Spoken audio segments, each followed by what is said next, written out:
Fillimisht nuk është shumë e qartë nëse mandatimi i zotërit Konjusjan nga ana e presidentes ka bazë ligjore apo jo. Është e vërtetë se kushtetuta thotë se pas dështimit të mandatarit parë për të siguruar votat për formimin e qeverisë, presidenti, në këtë rastin tonë presidentja, duhet t'ia jep mundësinë e dytë dhe duhet të ndjek procedurat e njëjta. Megjithatë, në rastin e dytë, mandatari duhet të bind presidenten këtë rast që i ka votat e mjaftueshme për të formuar qeverinë. Dhe me sa kemi dëgjuar nga deklarimet e zotit Kurti, ata nuk i kanë votat e mjaftueshme. Përveç kësaj, edhe deklarimet e partive politike tjera të përfaqësuara në kuvend kanë qenë shumë të qarta se nuk kanë vota për të zgjedhur kryeministër Glauk Konjusën. Kështu që kjo domethënë ka dilemat e veta dhe në anën tjetër duket që është një përpjekje e dështuar e lëvizjes vetëvendose sepse nuk do t'i ketë votat e mjaftueshme.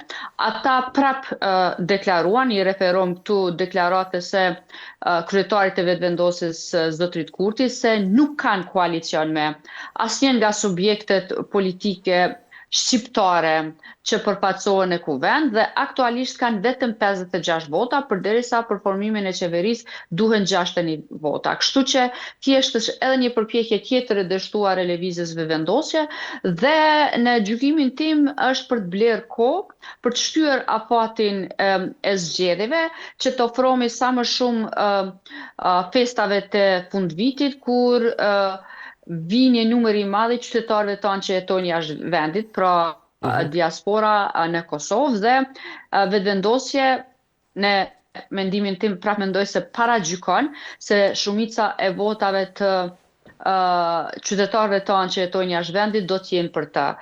Kjo ka ndodhur në të kaluarën, pra pjesa më e madhe e diasporës sonë e kanë votuar lëvizjen vetëvendosje, por në zgjedhjet e fundit lokale nuk ka ndodhur një gjë e tillë, ka qenë Lidhja Demokratike e Kosovës ajo që ka marrë numrin më të madh të votave, kështu që mund të jetë edhe një llogari e bërë gabim nga lëvizja vetëvendosje, megjithatë mbetet të shihet kur do të mbahen zgjedhjet e ardhshme të parakohshme. Në fakt kjo ishte një lëvizje pak e papritur dhe e çuditshme edhe nga ana e zotit Kurti, sepse jo vetëm partit në partitë e opozitës, po themi nga zgjedhjet e nëntëshkurtit, po edhe vetë zoti Kurti kishin deklaruar që zgjedhjet e parakohshme janë zgjidhja më e mirë në këto kushte. Ndërkaq vjen, po themi, kandidatura dhe mandatari zoti Konjufca tani, por a bëhet kjo për një funksion që është miratimi i buxhetit, një funksion jetik, po themi, i Kosovës?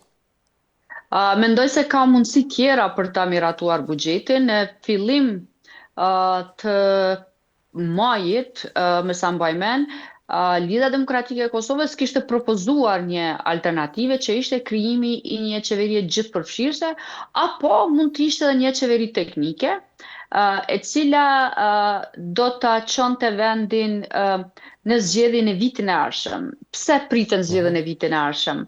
Presidenti si s'ka don mandati dhe në përbërjen aktuale të kuvendit është vështirë të sigurohen 80 vota për një mandat tjetër, kështu që pritej që do të ketë sërish zgjedhje, sepse nuk kishte gatishmëri nga subjektet politike për të krijuar një shumicë e cila po ashtu do të siguronte edhe zgjedhjen e presidentit. Prandaj kjo qeveri e përkohshme, teknike, gjithëpërfshirëse, sido që do quhej, do të mund t'i kryente disa obligime, përfshi këtu edhe buxhetin cilën jo përmenden, po edhe një varg marrëveshjeve ndërkombëtare që kërkojnë 2/3. Nuk kishte gatishmëri as nga kryeministri Kurti në atë kohë, kryeministri në detyrë në rënd parë, por sikur nuk u mbështet kjo iniciativë edhe nga partitë tjera që ishin më herët në opozitë. Sot është vështirë të thuhet se një qeveri e cila udhëhiqet nga Konjufca dhe është krejtësisht e përbërë nga lëvizja vetëvendose, do ta gjej mbështetjen edhe duke u nisur nga kjo që po thoni ju, pra me synim të miratimit buxhetit apo edhe disa marrëveshje ndërkombëtare. Po të kishte një vullnet të tillë, fillimisht zoti Kurti do duhej që këtë ta diskutonte me subjektet e tjera, ose edhe presidentja, të kërkonte një zgjidhje afat shkurte, por me këto synime. Pra që diskutimet të bëshin mbi çështjet, e jo mbi kush do ta bëj shumicën. Deri më tani, i gjithë diskutimi është nëse janë numrat në kuvend, pra nëse janë votat e mjaftueshme për të zgjedhur qeverinë, jo për të zgjidhur këto probleme të cilat unë e pranoj janë shumë imediate dhe do të zhbllokonin një varg çështjesh që unë mendoj se janë probleme kogja të mëdha, sepse ka njerëz në Kosovë që nuk do të paguhen, nuk do t'i marrin pagat e tyre për tetor dhe do më thonë as për tetor si kanë marrë pagat, por është në pyetje se si do të paguhen edhe për muajt në vijim nëse nuk gjendet një zgjidhje në kuvend. Por zgjidhje ka në mendimin tim dhe partitë politike vetëm duhet të tregojnë vullnet që të dakordohen që ta kalojnë buxhetin, të kalojnë një numër të marrëveshje ndërkombëtare dhe të dakordohen për datën e zgjedhjeve të ardhshme. Unë dua të kuptoj edhe diçka të fundit përpara se të lëvizim tek zgjedhjet e balotazhit. Zgjedhjet e parakohshme të përgjithshme, a mund të zgjidhin situatën, pra a ka projeksione që ndryshohet konfigurimi i forcave politike në mënyrë të tillë që të formohet një qeveri në rast se mbahen eventualisht zgjedhjet e parakohshme, sepse nëse zgjedhjet mbahen dhe konfigurimi i forcave politike është i njëjtë siç kemi tani, ne prap do të kemi një situatë ngjashme dhe kriza nuk përfundon. Mendoj se subjektet politike janë peng të deklarimeve të tyre, qoftë gjatë fushatës, por qoftë edhe menjëherë mas zgjedhjeve. Në natën e zgjedhjeve, pra kur u bën të ditura rezultatet e parakohshme, zoti Kurti doli me një fjalim me cilin i fyu rend partitë opozitare, duke i etiketuar madje ato, duke përdorur fyrjen kafsh hajvan e kështu me radhë.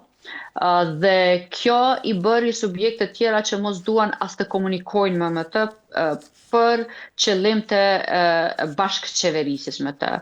Në vazhdimsi Kurti edhe pas kësaj ka përdor, ose më thënë më mirë, qasja e tij nuk ka qenë përfshirëse, përkundrazi ka qenë shumë përjashtuese. Dhe partitë politike tashmë janë të betënuara në qëndrimet e tyre se nuk duan të qeverisin me Kurtin. A do të ndrojnë zgjedhjet e ardhshme të parakohshme skenën politike, gjithsesi përbërjen e parlamentit, mbetet për tu parë. Projekcionet janë se do të ketë një rënje të lëvizjes vetëvendosje. Nëse lëvizja vetëvendosje bie nën 40 deputet, atëherë është më lehtë për parti tjera që të formojnë qeverinë dhe të dakordohen për zgjedhjen e presidentit, sepse tani më nuk bëhet fjalë vetëm për 61 vota për të zgjedhur qeverinë e ardhshme, por duhen 80 paktën për të siguruar edhe zgjedhjen e presidentit. Dhe ose në anën tjetër edhe zotri Kurti mund ta ndrojë qasjen, edhe parti tjera mund të hekin këto vijat e kuqe, gjithsesi bllokada që i kanë vënë lëvizjes vetëvendosje, dhe pas zgjedhjeve, duke u bazuar edhe në përvojën e deri tashme që u krijua një bllokim kaq i madh dhe Kosova po humb shumë, ne nuk arrim të përfitojmë madje as nga mbështetja e Bashkimit Evropian, jemi vendi vetëm në Ballkan të cilit nuk kemi përfituar nga fondet IPA, ato janë aty, por për shkak se nuk po funksionon qeveria dhe kuvendi, ne dhe nuk kanë kaluar marrëveshjet me Bashkimin Evropian që kërkojnë 2/3, ne nuk mund t'i gëzojmë atë përfitimet nga këto fonde. Kështu që unë mendoj se zgjedhjet po ashtu do të krijojnë një klimë ndryshe dhe do të mundsojnë bashkëpunimin me subjekteve, përfshi këtu ndoshta edhe me lëvizjen vetëvendosje, e cila duhet të ndrojë krejtësisht qasjen, duke filluar nga gjuha që përdor kryeministri Kurti dhe gjithë eksponentët e lëvizjes vendosje, fyrjet, sharjet, etiketimet, që ata në vazhdimsi drejtojnë jo vetëm ndaj zyrtarëve të partive opozitare, por ndaj aktivistëve shoqërisë civile, ndaj mediave, kështu me radhë. Gjuha polarizuese dhe toksike, cilën e pranoi edhe vetë zoti Kurti, se aktualisht në mbretëron e Kosovë origjinën e ka bashkë te lëvizja vetëvendosje dhe te vetë kurti i cili është i njohur për një gjuhë të tillë. Kështu që më shumë ti varet nga lëvizjave vendose dhe qasja që ata do të mbajnë tani e tutje në raport edhe me disa procese të rëndësishme që duhet ndodhen në Kosovë, por edhe në raport me gjithë ata që mendojnë ndryshe prej tyre. Mirë, shkojmë tek zgjedhjet e balotazhit të dielën e datës 9 këtë të diel. Pra, në komunat e balotazhit mbahen zgjedhjet, deklarimet e liderëve politik janë të forta. Unë do të veçoja sidomos ato të zotit Lumir Abdigjiku nga Lidhja Demokratike e Kosovës. Duket sikur është optimist zoti Abdigjiku, po themi, në fitoret e balotazhit. Si duket situata aty në opinionin publik dhe në terren? Në Prishtinë, sidomos për shembull. Abdigjiku, gjithsesi Lidhja Demokratike është në ballotazh në 9 komuna, në 8 prej cilave qeveris aktualisht. Ajo çka kemi parë deri më tani është që kryetarët aktual të komunave kanë pas një përparësi në mbështetjen që kanë marrë, pra në numrin e votave që e kanë marrë, dhe unë i kam përcjellën nga afër edhe debate që janë zhvilluar nëpër mediat tona. Ka qenë shumë rrallë kur kandidatët tjerë kanë mund t'i sfidojnë kryetarët aktual, edhe për faktin se kryetarët aktual posedojnë më shumë informacione, i dinë problemet aktuale me cilat ballafaqohen qytetarët e komunave që i drejtojnë, i dinë planifikimet dhe kanë arritur që të sigurojnë numër më të madh vota, por jo në të gjitha rastet mjaftueshëm që të fitojnë sërish. Prishtina, besoj, është një komunë e cila do të ketë një garë të fortë mes dy kandidatëve, po themi, zotit Rama dhe zotit Çeku. Po, gara më e fortë mendoj se është në Prishtinë dhe Mitrovic. Janë këto dy komunat më interesante. Unë besoj se zotri Rama ka një përparësi në Prishtinë. Para 2 ditë ishte ballafaqimi i tyre i parë pas rundit të parë, dhe me sa pash zotri Çeku nuk prezentoi ndonjë projekt me cilin do të mund t'i binte qytetarët që ta votojnë atë. Më shumë u fokusua në akuza karshi kryetarit aktual Rama, kështu që edhe për shkak të marrëveshjeve që ka arritur zotri Rama me disa prej subjekteve tjera këtu, mendoj se e ka më të sigurt fitoren.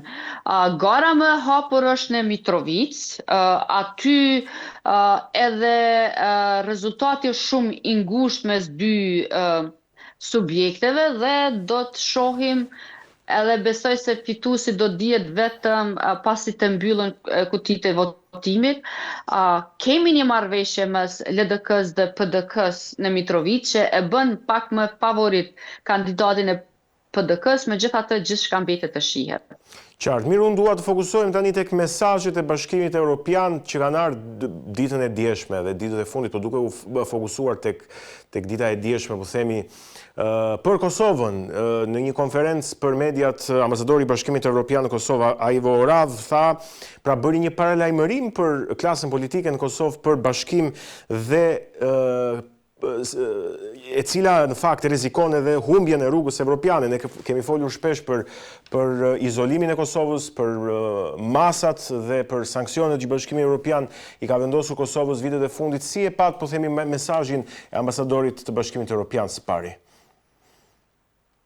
Të bëjmë sinqert, ende nuk kam arrit ta lexoj vetë raportin për të parë në detaje se cilat janë vërejtjet që Bashkimi Evropian i ka dhënë Kosovës. Po tham vërejtjet sepse në përmbledhjen e parë nuk flitej për progres. Përkundrazi, kishte ngjecje në një numër të proceseve, përfshi edhe reformat